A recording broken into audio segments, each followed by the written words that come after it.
Okay, this is my reaction to Mr. Enter's list of the 10 worst episodes of My Little Pony Friendship is Magic. And this is from July of 2013, so yeah, this would have been right in between seasons 3 and 4, I look to be sure. And yeah, so, okay, and actually, some of you watching this might be wondering where my list of the 10 best episodes of season 6 are, and yeah, it seems like every time I write coming soon, it comes back to bite me, because yeah, this project has been way rougher than I was hoping, and I did not have particularly high hopes for it going smoothly in the first place, so, yeah, and plus I hit my usual post-season burnout. That probably pushed me back at least a week. I'm like, it's been rough, didn't even find the time to get my hair cut, so now it looks like it's starting to eat my head and just, like, wrap around it, but, okay, well, figured I'd do this in the meantime, because, yeah, seems like fun, and okay, I'm kind of iffy on the notion of reviewing other reviewers, because, I mean, they probably get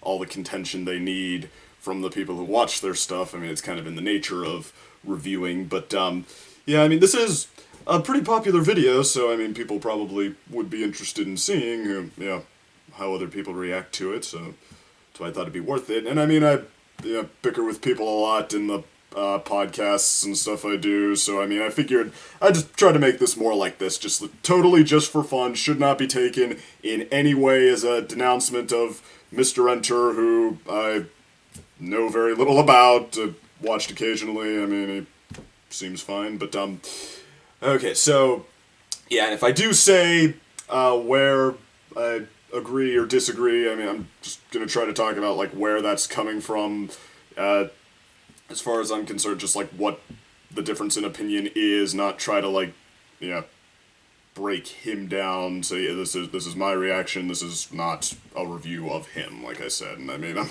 probably gonna be snarky and stuff, but that's just me, but yeah, that is totally just, you know, doing the second opinion shtick, and, you know, having fun with this, should not be taken anyway as a denouncement of him, so, okay, 3, 2, 1, go. So, I've just reviewed all 65 episodes of Friendship is Magic, and I would just like to take this moment to say that every single episode is awesome. I'd like to say that, but I'd be lying straight to your face. We have had some truly amazing episodes, and we have had some pretty awful duds that were a slog at storytelling, had reprehensible morals, did terrible things to the characters, etc. So I'm here to count down my top 10 worst episodes. I don't think from I'm going to seasons agree 1 with through all of them. The rules. I was going to do my own best best and worst list after season 4 that fell through, but this is how they personally made me angry, bored, etc. If you want the factual, but yeah, I did not have 10 bad episodes actually. Also, like I'm known for being not as positive as the masses, but as far as kids shows go, yeah, not a lot of those episodes made me have the reaction he's describing right now. That one did, but that one did not even close, and I'm all set to say something at some point to stand up for that episode. But anyway, yeah, I just, like, as kids shows go, I don't think they've had a lot of episodes that are truly below average. Like, I might have enough for a 10 worst list now, 10 episodes that I honestly didn't like. After come season 4, I was all set to make a 10 worst list, even though I did not have 10 episodes I honestly didn't like. So, right off the bat, I'm already probably gonna at least disagree a little with some of these, but, okay, I'm not, he doesn't like, Look Before You Sleep. So, well, okay, I can understand that one a little more, I mean. Okay, so it seems like he may, in many ways, actually be a harsher critic than I am, so this should be interesting. Number 10. Yeah, it's gonna be an interesting list when my least favorite writer barely cracks the list. That's because, like I said in my review, this episode is mostly okay, despite Pinky leaving the infants alone in the bathtub. I know the kids won't imitate that, at least I hope not, but it still bothers me that was allowed through. I mean, one of the biggest problems with this I've seen some how backlash. cliched it is. I've seen this before. I've seen this all before. I've seen practically all the plots and I never before, want to see really. that again. That one moment is more disgusting than the entirety of A Bird in the Hoof, which I've spared from this list for giving its similarly insulting ending in canon.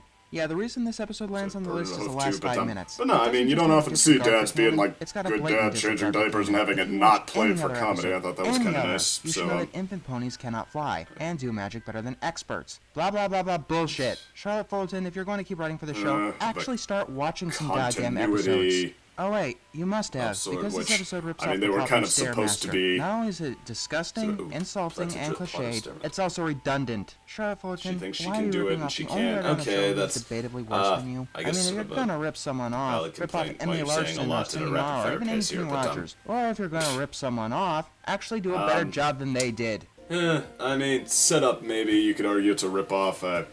Don't see it, but yeah.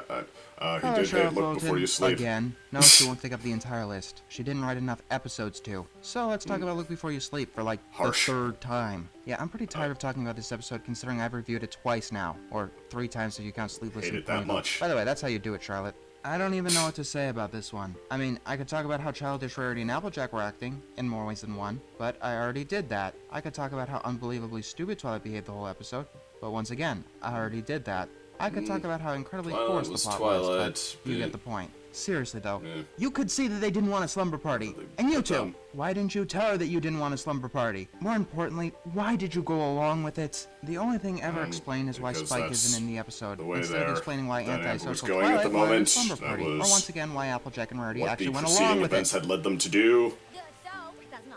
The rain.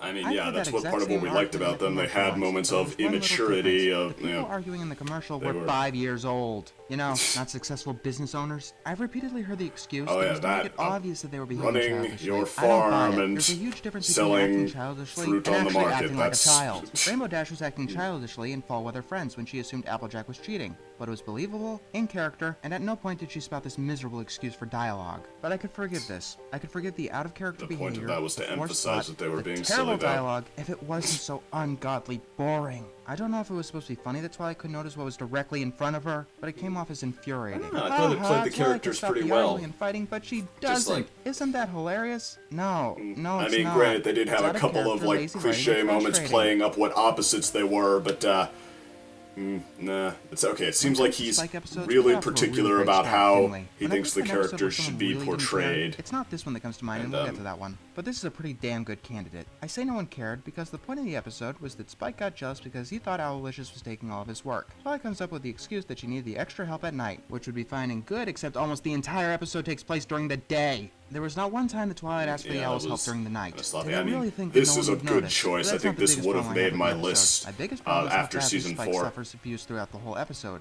People say that Just for Sidekicks is too mean-spirited towards the guy. This episode takes the cake, and unlike in Just for Sidekicks, he doesn't deserve it here. There's a scene where Twilight's last quill breaks, so Spike goes all around town looking for a new one when we already know what the result is. As expected, when Spike gets back, Owlicious gave her one of his own. Twilight nonchalantly says that she was calling out, when she could have chased him down or at least sent that ill-begotten owl after him. And then we come to my biggest problem with the episode. This moment right here, when the main 6 are fawning over Owlicious. This is an exact shot-for-shot parallel to another scene where they were all pretty much doing the same thing to Spike. The difference? They've known Spike for about a year. This is the first time they've ever met Owlicious. The rival that could do anything better than you plot. I always found it kind of annoying, all seem horribly petty. Yes, Rarity, petty. Why else would you have a special bow tie for an owl that you've never seen before? Now let's talk about Owlicious. He's a Mary Sue. You cannot compete with him. He is perfect in every way and has no personality other than being better than whoever gets jealous at him. He's my second most hated pet. One other guy I've heard make that complaint, I never saw it. Aloysius seemed fine, like especially when they start to expand on him later. And the animators didn't think about the passage of time. This was an episode that didn't need to exist.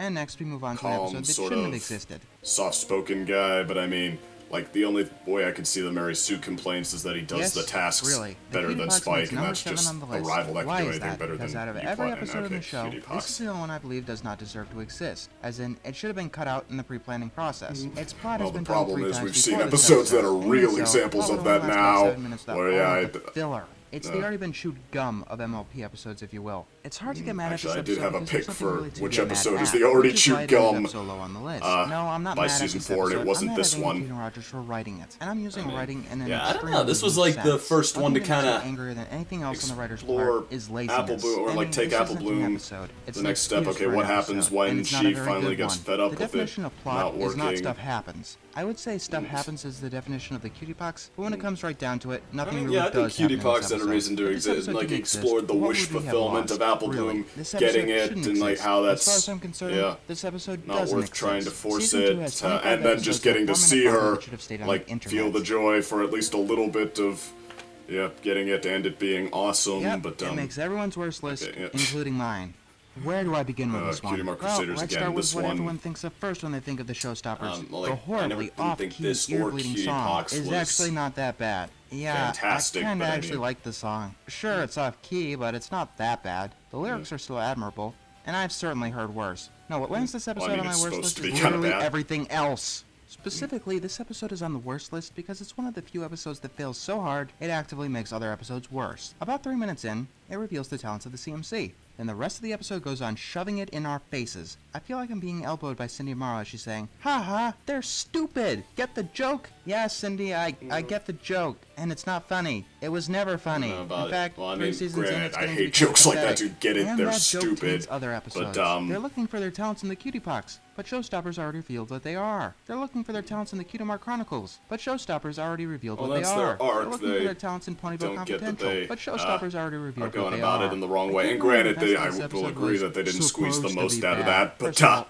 only the song was. And about that, there's a way to make a song sound good, but still seem bad. Make it sound good, but have the characters like they would learn something about themselves in every episode, so I mean... I want you to make the most horrible episode you can. Congratulations, you succeeded! Oh wait, no you didn't. Yeah, well, that's putting it bluntly. This isn't the last Cindy Morrow episode on my list.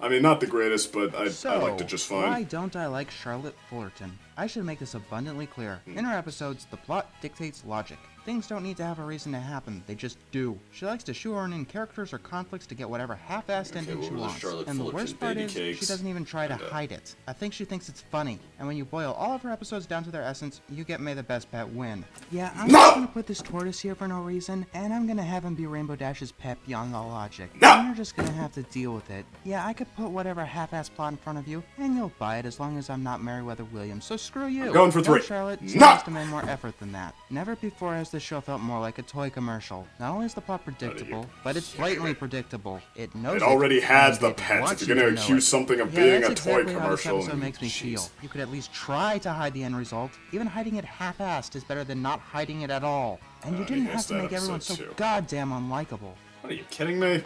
Does she understand what a pet really needs? Why don't you go ask her? No? Too busy watching Rainbow torment those animals and cheering her on? Well, if it's none of your business. Fine. And the tortoise can lift a giant boulder because... apparently lifting a cat house gives you that ability. Not only is this episode lazy, but it wants you to know that it's lazy. I know a lot of people kidding me? That's so much. Like the comedy, the visuals, the arc of Rainbow. This episode was throwing everything out. So you kidding me? Aggravating. No! Alright. You know, this all could have been avoided if y'all just came to me in the very beginning. I wonder how insulting this moral is to the victims of bullying whose adults in their life could not or would not do jack shit to stop their bullying problem. Okay, very insulting. Like, whatever else happens, insulting. Really? I will always have this moment. Ignore you. Or tell you to ignore the bullies. Thank you. And what if the bullies get the brilliant idea to pepper spray you because you tried to tell on them? And then what happens if the adults didn't believe that the bullies would do something like that? And then you have the gall to suggest that taking a stand against your bully turns you into a bully. Sometimes the only way to stop a bully is to show that you're not afraid, which is easier said than done. Sometimes bullies are packing knives. Sometimes they're packing guns. There's no such thing as an extreme case of bullying pretty darn extreme example, can get just about as sadistic as Babs here. Oh, she was bullied back in Manhattan. Boo-hoo-hoo. That doesn't give her license to become a bully. This episode gives her license, though, but she didn't want to become a bully herself, what she was doing was hypocritical. Upped the bullying to physical levels and continued to do so while Diamond Tiara and Silver Spoon weren't around. Why don't you come up with a better excuse, like, Babs didn't know any better? It's really sad when a fanfic writer can do a better job than you can. Normally, I can stomach a bad moral if the episode can make up for it, which is why Feeling Pinky Keen and Keep Coming Flutter On aren't on this list. But this moral is far too rancid, at least with my own. I fight you on those, but it's not like this episode was even trying to make up for it anyway. An A-Team reference and a catchy song will only get you so far, especially if the CMC are getting tortured in the latter. And veggie salad, how is that conceivably funny? Like, I don't even know how that's supposed to be a joke. It's actually, yeah, that not was pretty bad. Not even if you squint at it. Cindy Morrow, you went from Hurricane Fluttershy to One Bad Apple. That's not an improvement. Why does life have no, to it's be not. so ironic? Because life hates you. Next.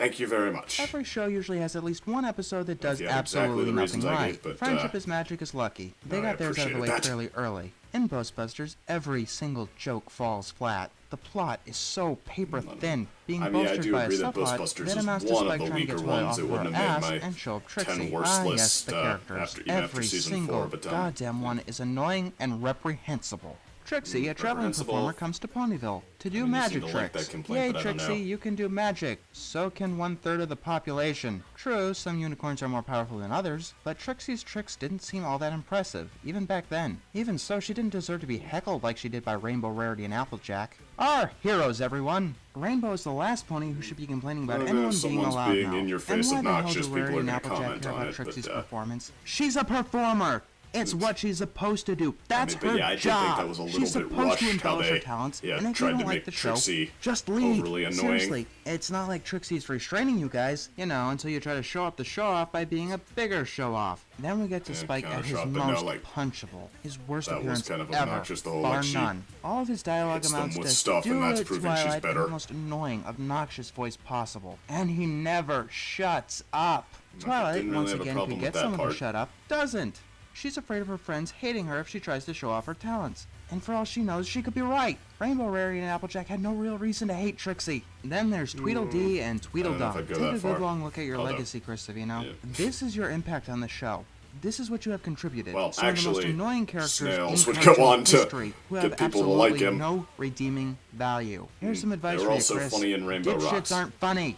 Yeah, this is the other episode that also makes other episodes worse. But some of those episodes fought back. Magic Duel actually made this episode worse. In that episode, we learned that Trixie got her home destroyed. She did not deserve to have her career, her reputation, and her home destroyed because these two were being dumbasses. I'm done talking about this. Well, she did because it was all built on a lie, but,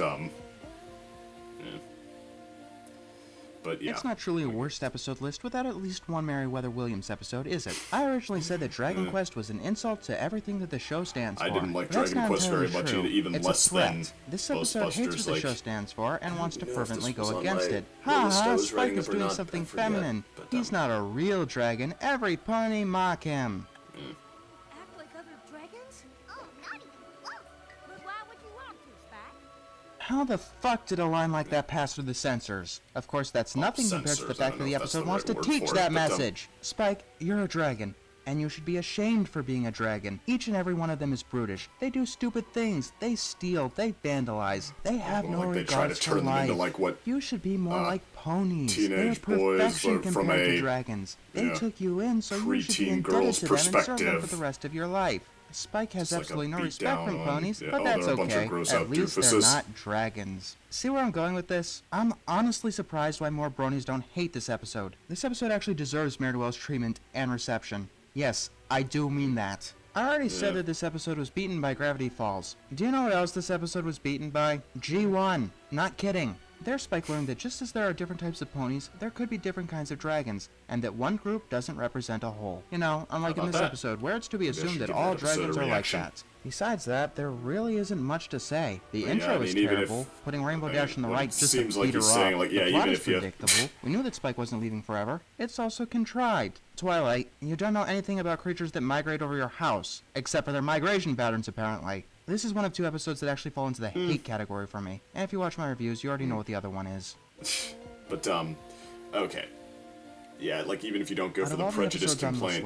Out of all the episodes of the show to date, this is the only one that I will not willingly watch again, ever. It's unwatchable. Beyond terribly put together. Beyond having no redeeming value. It's an episode that I cannot watch. This episode is so mean-spirited, even putting one bad apple on the list because he thinks this is a worse bullying episode. Like, really? Come again? Things getting too complicated for your simple little brain, Pinkie Pie. Why not? I thought petty was what you're all about, Rarity, with your petty concerns about fashion. Oh, you're one of those people who... Fluttershy can't be mean! Pursuits that no pony else gives a flying feather about! Yeah, well, fuck you too, Fluttershy. Tell your best friends that their lives have no purpose. Tell them that you personally find no value in them. Do it all with no hesitation at the slightest provocation. That the speech Why that would was supposed anyone to be want to come back to mean you and after that? a bad showing for her was mean and a bad showing for her? He put those dirty words in Now, I've heard that before. Don't agree with it at all. They go out of their way to demonstrate in that scene that Iron Will is not a bad guy. That ever give up a beautiful friendship on and a hair that his trigger. advice actually Use does work everything for you've seen him. Go through and just throw it to the wayside. And on top of that, make no sense as you do so. Nothing about this plot makes sense in the slightest. Fluttershy stands up to Iron Will because she learned how to control herself, off-screen while she was tied up apparently. Every minor character is a random reined in the stereotype for aggression some and odd brought it reason. back down and to each and every assertive. one of them is an And that is asshole. the Fluttershy passive, beats two ponies aggressive, up, and suddenly assertive. she's stuck in frenzy mode. Assertive is the right Fluttershy one. gets angry at Pinky because the Stuck. element of laughter decided Felt to good to laugh. break One of loose my and not be the commenters said that I whipping beat this girl. episode up so hard it doesn't exist anymore. How I wish that was the case. If I did so, it put up a hell of a fight. After reviewing this episode, I was in a depression for 2 days. Yes, I hate this episode that goddamn much. I really don't know why this isn't on more worst episode lists. There is nothing to like about this Sounds like episode. you might have. Sure, he's interesting, but he's also a stereotype of self-help instructors. The Looney Tunes Well, a reference? parody of It's them, funny, sure. I guess, but I still have the sour taste of Angel Bunny slapping Fluttershy across the face in my mouth. The Lonely Man Oh, no, Hulk Angel Bunny reference? is Angel. That would be Actually, nice Angel if Bunny it did was get a little really annoying in that personal episode, to I'll the give him show. that, but The I mean... slapstick? Yeah, that would be funny if it didn't happen entirely to characters who didn't deserve it. All I could say is fuck this episode. Here's to hoping I don't have to update this list in the future. I've seen complaints like that. Yeah, just revolving around how just the mean-spiritedness is in and of itself a bad thing. And I have complained that episodes were mean-spirited, but because of the purpose it served, like 28 Pranks Later is a good example. They make Rainbow Dash mean-spirited so you can enjoy when the characters are mean-spirited back to them. Like, it doesn't really serve... It doesn't feel like a very well-thought-out example of her character. It actually feels like they make very rushed excuses for it before just throwing it out there and letting it happen. And, yeah, and then the characters seem to get off on paying her back, and then... But that's okay, because, like, but Rainbow's reaction to that is, oh, okay, thanks for putting me in my place. Like, but, did not see that in putting your hoof down. I thought it was actually a very good example of sort of the different levels of bullying and being on the receiving end of it. Like I said, passive, assertive, aggressive, how Fluttershy was passive at the beginning, and like she always was, and then when she finally gets a push to, okay, shake it off, like, you can't put up with this anymore. It's kind of like anyone who suddenly decides they don't want any part of what they've been doing for so long, that, like, exactly the opposite feels like the answer. And yeah, just how, like, and in fact, that episode, I would argue, got right the moral that one bad apple got wrong. That yeah, Fluttershy, it's not that she stood up for herself, or that she stood her ground, showed some spine, which one bad apple said they couldn't even do that without being bullied, or like the only two options were to take it and then go tell someone, or else you're a bully. Whereas Fluttershy, she didn't just stand up for herself, she started giving it back to them and sort of enjoying bullying herself in a way, just like kind of, I think in the words of Meg Griffin, so used to being everyone's whipping girl, it felt good to do some of the whipping. So, okay, but yeah, at the end of the day, that then makes you the bully. That episode actually succeeded in conveying that moral, and then Fluttershy, yeah, neither option was good, neither option worked, and I mean, I guess his point about what led up to it, that is at least a question worth asking. That is interesting, because, like, she was so ashamed of how aggressive she became, how overly aggressive she became, and thought that the answer was to do the extreme opposite, and the other two came out, like, tried to implore her past that, and she's like, okay, but can I do it without becoming a monster? And then it's what I appreciated about the show a lot of the time back in those days, how, okay, it didn't have to be just like this perfectly mapped out square cut line from A to B, as life usually isn't. Like, Iron Will put her on the spot right then and there to either sink or swim, and like, okay, she'd seen what 2 approaches didn't work and just had to try, staying strong without ever turning aggressive, and so it's kind of how life works sometimes. You're put on the spot, but I mean, when you manage to show your stuff, it's like, okay, that's your moment where you really have your resolve, and okay, it was a pretty good depiction of how, like, no, she doesn't get to blame it on him because he's actually a reasonable enough guy behind, outside of the bravado. She has to not use her old approach and not use the approach that she created with his advice, taking it way too far, just, straightforward and assertive. So, okay, well, did not expect to be reviewing Putting Down Your Hoof randomly again while watching this, and I'm sure none of you were asking for that either, so I apologize if that went on too long, but, no, otherwise, I mean, not the worst list I've seen, or not my least favorite list I've seen, like, well, it is the list of the worst, but, alright, I'm not gonna tie myself in knots there, but, yeah, probably not, my favorite list I've seen on that. There were a few I really agreed with, like, sing his praises all day long for putting One Bad Apple on there, what's it called, All's Well That Ends Well. I do like that he put that on there. That definitely would have been on my list had I made it the first time, the worst list the first time around I was intending to. Let's see, I do like that, basically like that Dragon Quest is on there. I probably would have put it lower. I would actually, it's the episode that also brings up those complaints for me is Secret of My Excess, and I guess you could argue that Dragon Quest took it farther, but it also, at least gave Spike some kind of an arc, and taught him some kind of a lesson he could get behind, like standing up for what he is, the end of it. And I mean, I might actually do a reaction video to the Spike episode he's talking about. That would be interesting if G1 actually managed to do that better, but okay, but G1 review coming too soon enough, but okay, that aside, but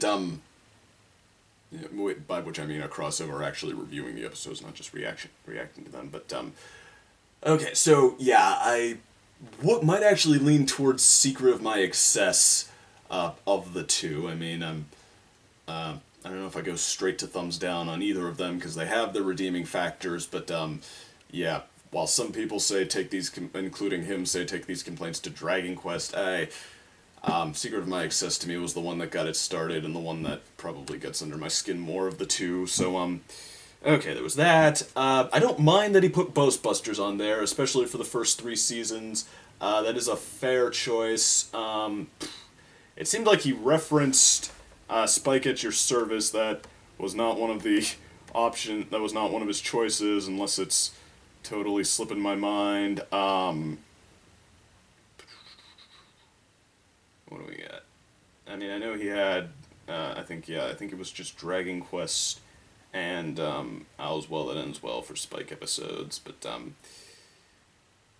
okay, so but yeah, I think that's a very huge omission from this list, because I mean, unless you just thought that all the hijinks of the episode was just one giant thin excuse for were hilarious, then I don't see how you could leave it off, because they were like aggressively what they were, and I would argue that what they were was unfunny, but okay, May the Best Pet win. I see no merit, like a lot of the, I would love to see what his examples, maybe I should have paid closer attention. I would love to see what his examples of it being lazy, not bringing anything to the table, was, because, yeah, I did not see it at all. I thought that episode had great timing, had a lot of fun with its characters. I thought it gave us everything there. Don't see that at all.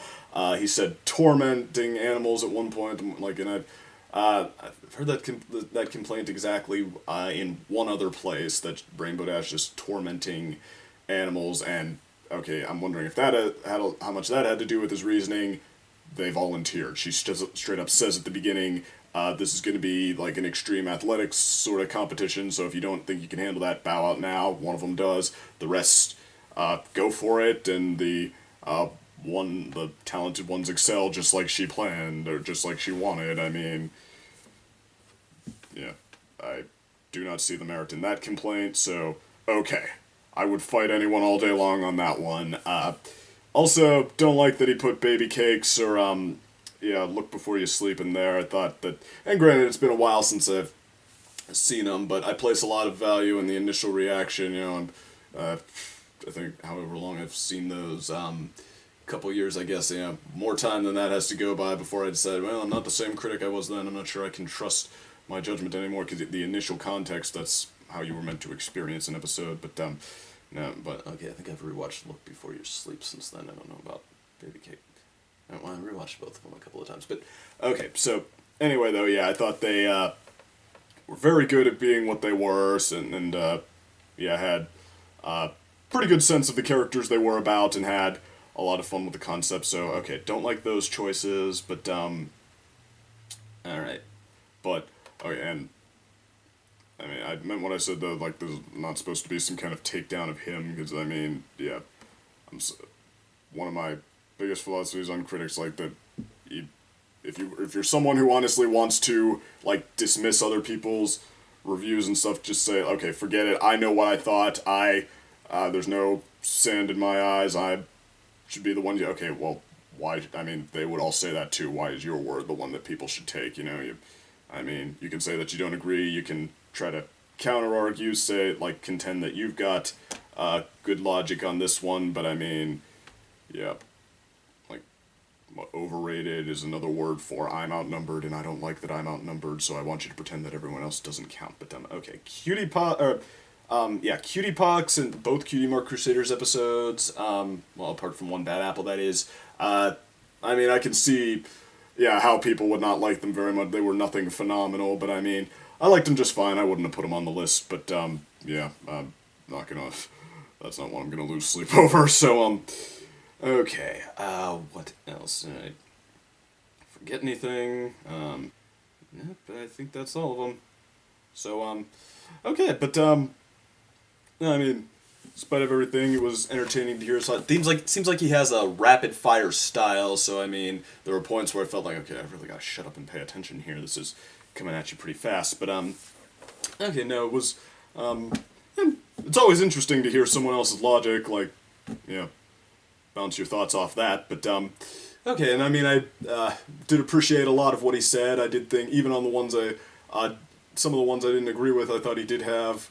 Interesting points there, so, okay, there's that, there's a few I'll never be with him on, but, I mean, yeah, even those, just, I guess it's good to hear stuff like that every so often, keep yourself sharp on, you know, being able to defend, your opinions, but, okay, so, entertaining stuff, glad I watched that, otherwise, hope you're all having a good week, and I'll talk to you later.